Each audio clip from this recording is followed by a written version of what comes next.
ครับขอถามเรื่องภาษีของสหรัฐนะครับเพราะว่าล่าสุดทาง90 วันใช่90 วันนี่เป็นยังไงบ้างครับท่านคืออันนี้ได้90 วันเนี่ยก็ถือว่าเราก็ยังก็ได้ทั้งหมดทุกประเทศอะค่ะเกือบทุกประเทศนะคะเพราะฉะนั้นเนี่ยในเรื่องของเวลาด้วยเพราะคิดว่าหลายๆประเทศก็คงต้องต่อคิวกันคุยเพราะว่ามีเยอะมากนะคะซึ่งอันนี้เราก็แน่นอนว่าแพลนของเราเองที่ทำในประเทศเนี่ยเราก็ต้องเตรียมให้ดีขึ้นเรื่อยๆตอนนี้เราก็มองทุกมิติจริงๆค่อนข้างครบอยู่แล้วนะคะเหลือแต่ว่าเวลาที่จะได้เข้าไปคุยมากกว่า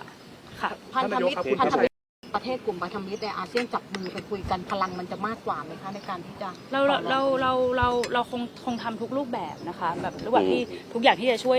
ทั้งประเทศเราแล้วก็อาเซียนด้วยนะคะอะไรที่จับกับอาเซียนแล้วมีพลังกว่าก็ดีค่ะแต่ว่าเราต้องทำของประเทศเราด้วยคิดว่าทุกประเทศทำแบบนี้เช่นกันท่านนายกประเด็นนักวิชาการ